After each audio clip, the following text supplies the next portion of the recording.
I always knew the HOA in my neighborhood was run by a bunch of control freaks with too much time on their hands.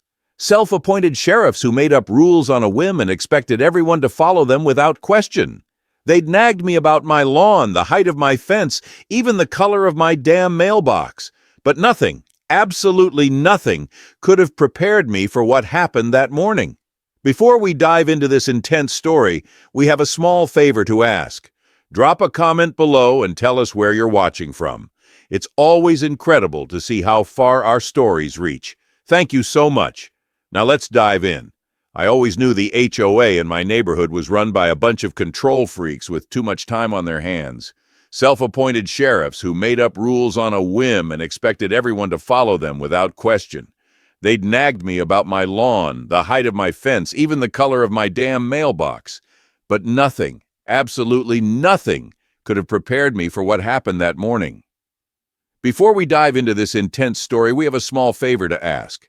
Drop a comment below and tell us where you're watching from. It's always incredible to see how far our stories reach. Thank you so much. Now let's dive in. I was enjoying my coffee, looking out my kitchen window, when I noticed a group of people standing outside.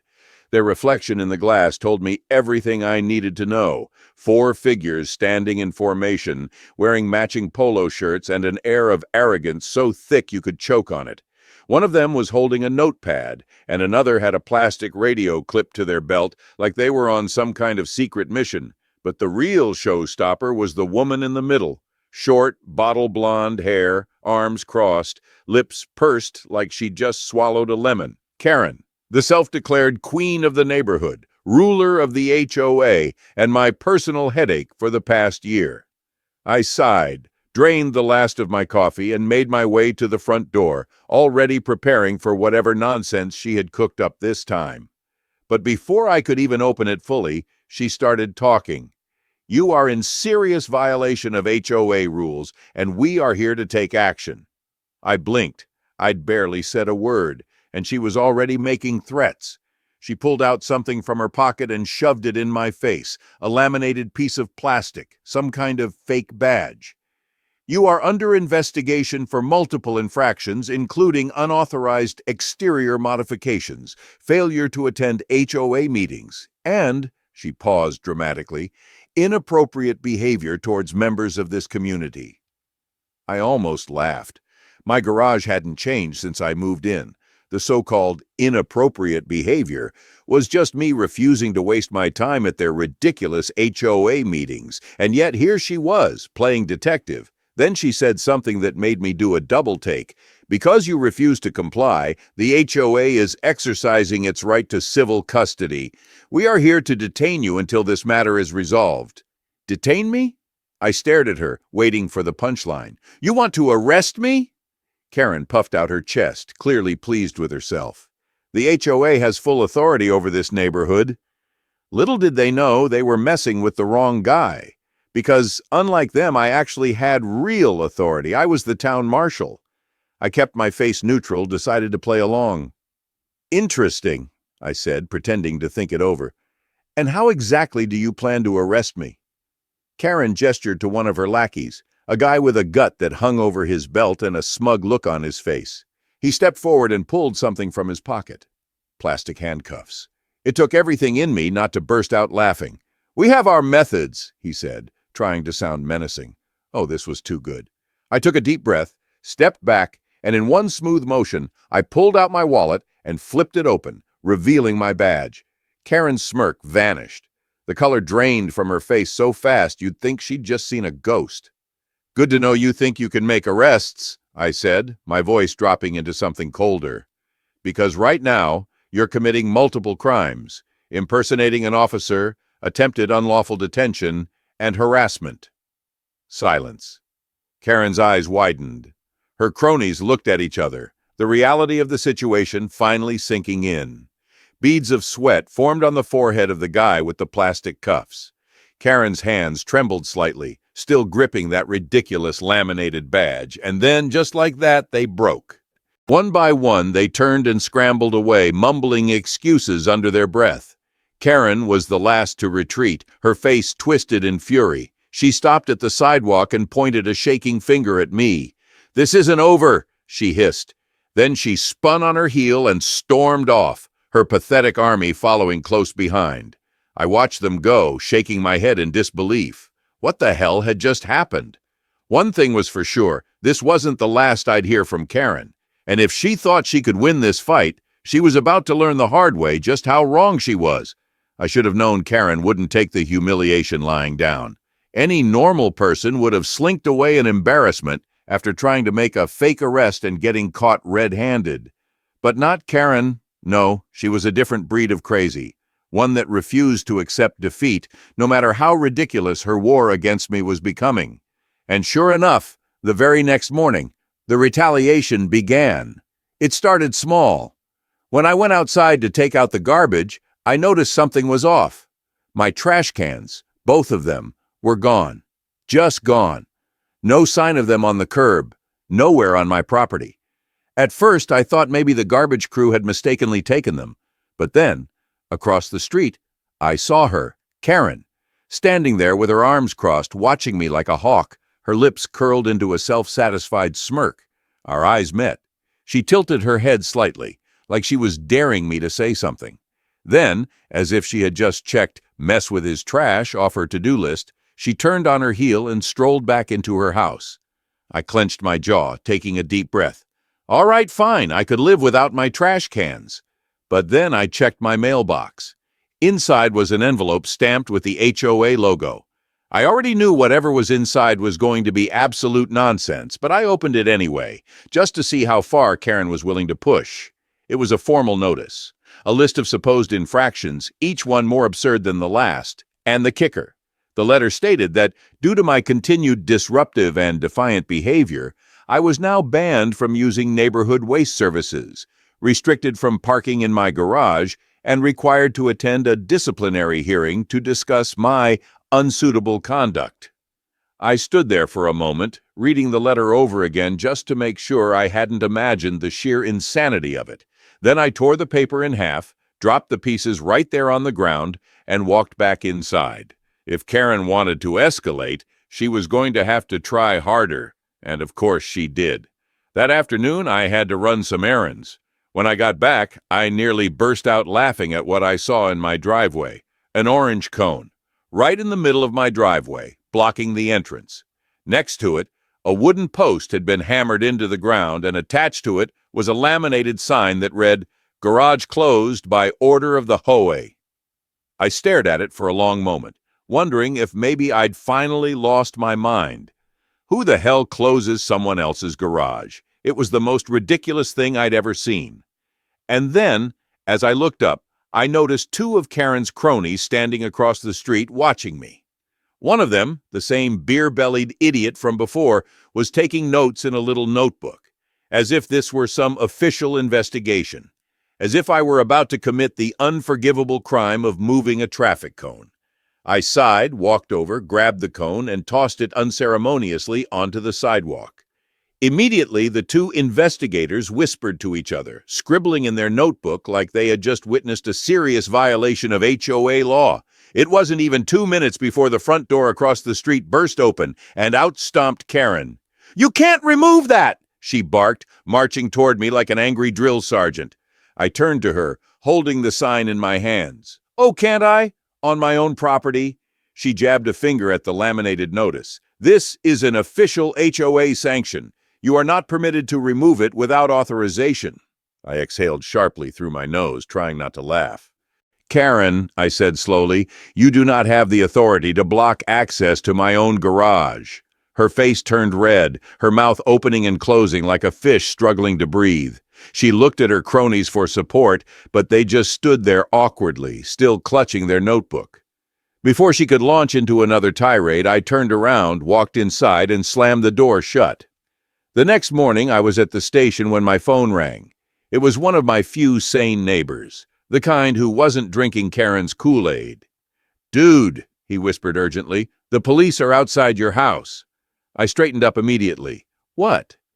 "2 cop cars. They said they got a tip-off about a man with a gun on your property." I grabbed my keys and got into my car, heading straight home. When I pulled up, sure enough, 2 officers were standing at my front yard talking to none other than Karen. She was in full performance mode, hands clasped together, voice trembling with manufactured concern. By the time I stepped out of the car, the officers recognized me immediately. They knew me. We'd worked together. And from the looks on their faces, they already knew they were dealing with a waste of time. One of them sighed, walking over. "Boss, we got a report of a suspicious individual with a firearm at this residence. I didn't even have to ask who called it in." I just turned to Karen. She gasped dramatically. "I only reported what I heard. Several residents were concerned about—" I held up a hand. "Cut the act, Karen." The officers exchanged tired glances. One of them sighed and turned to me. "Since there's no real threat, we'll be marking this as a false report." Then he turned to Karen. "Miss, just so you know, filing false police reports is a crime." For the first time, I saw genuine panic flicker across her face. She tried to protest, but the officers were already done with her nonsense. A few minutes later, they left. Karen, on the other hand, stood there, speechless. She just stared at me, lips pressed into a thin, furious line. And in that moment, I knew this war was far from over. After the failed police stunt, any sane person would have called it quits. But Karen? No, she doubled down. I groggily got out of bed and went to the window. A construction crew had pulled up right in front of my house. Workers in orange vests were unloading shovels, cones, and an excavator from a heavy-duty truck. They looked like they were preparing to tear up half my yard. At first, I thought maybe it was a mistake, some kind of city work happening on the wrong property.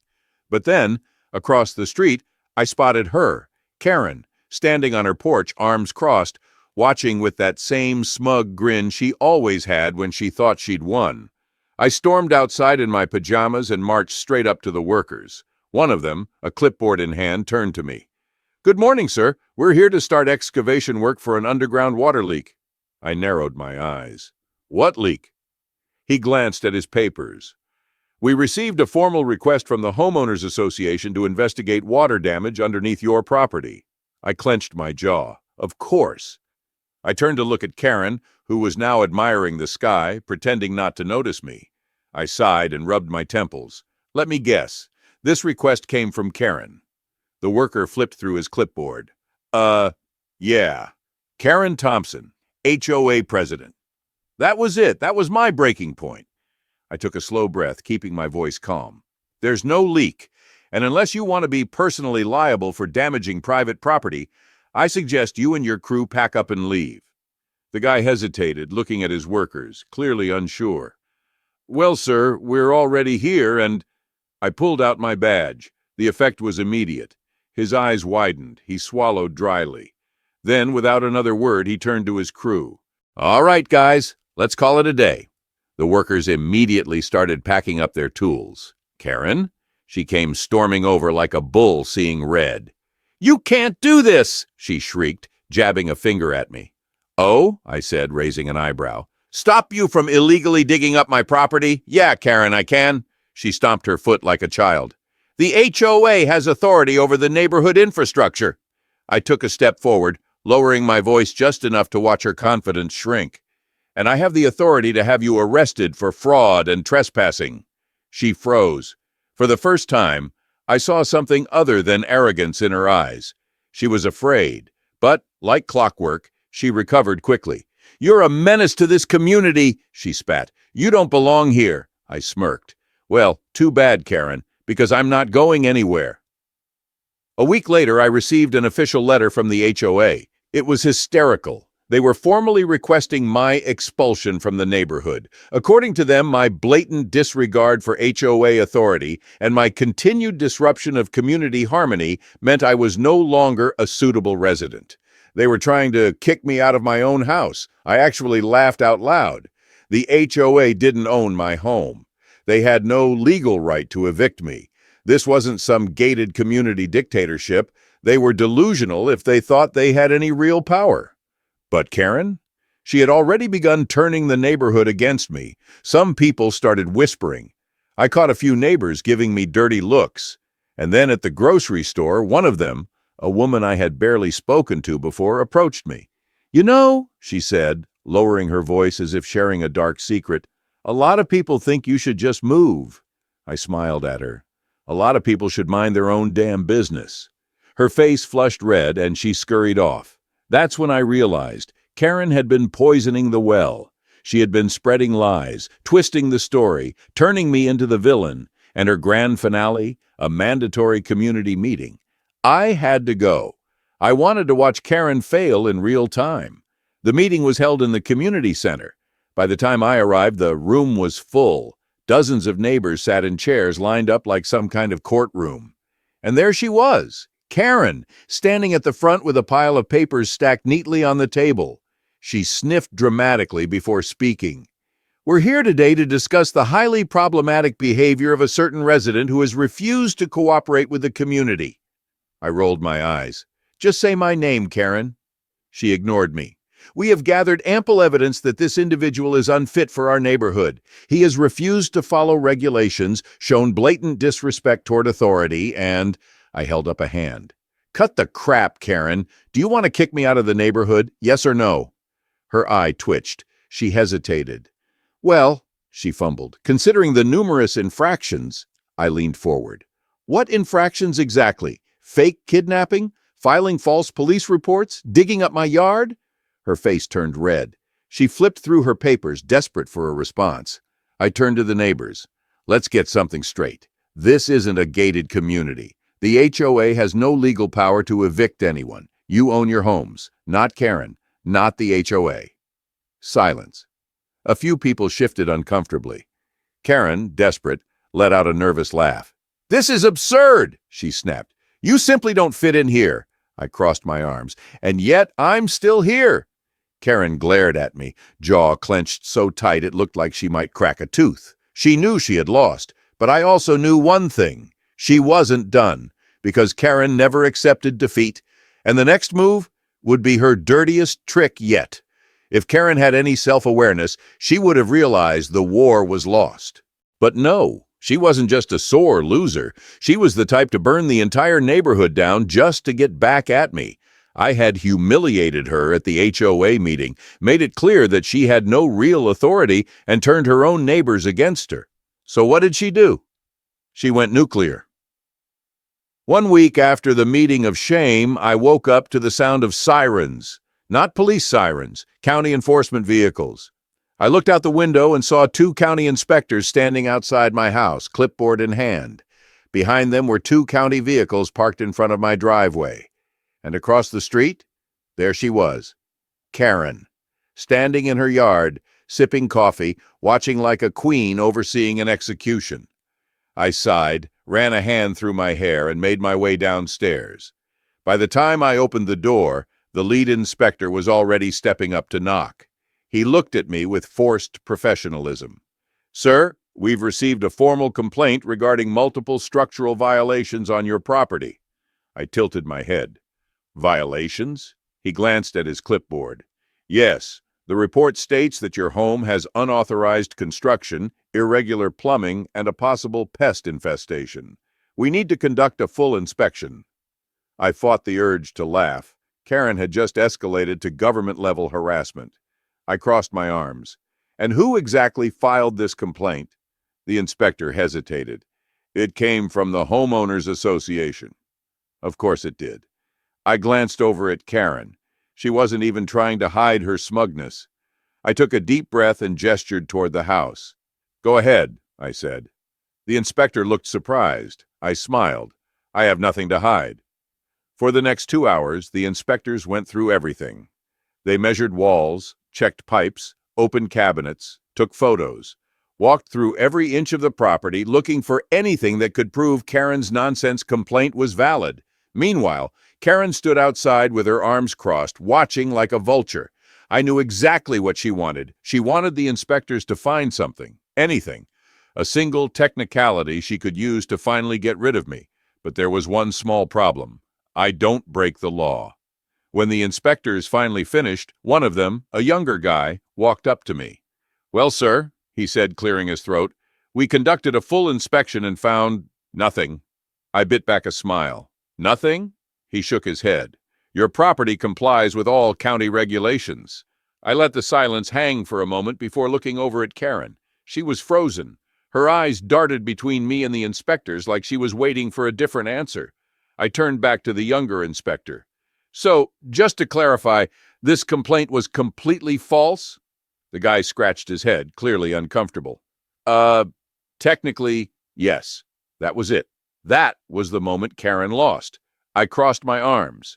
Perfect, because now I'm filing a formal complaint against the HOA for harassment and misuse of county resources. The second I said those words, Karen's entire face changed. She immediately stormed toward me, panic flickering across her expression. "You're overreacting!" she snapped. I raised an eyebrow. "Overreacting?" I pointed at the inspectors. "They just wasted 2 hours of their time because you made a false complaint. That's fraud, Karen." She clenched her jaw. It was just a precautionary measure. The inspectors exchanged glances, already done with her nonsense. One of them sighed and turned to me.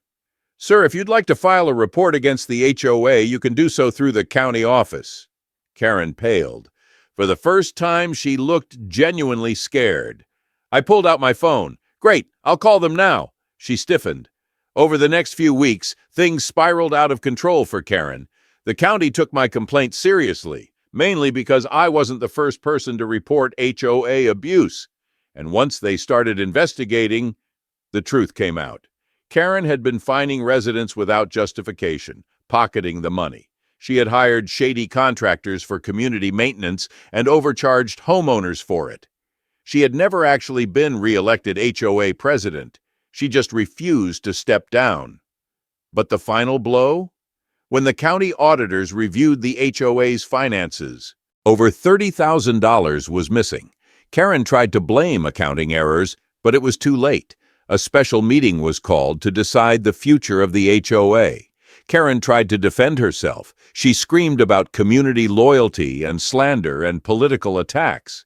But nobody was listening anymore. The people who had once supported her were backing away. The HOA board voted unanimously to remove her from office immediately. She still tried to threaten legal action. She still screamed about how she was being persecuted. But then the police arrived. Karen tried to sneak out the back door, but 2 officers stopped her, and then, right in front of everyone, they slapped real handcuffs on her wrists. As they led her away, I heard someone in the crowd mutter, "Well done, Karen." It was poetic justice.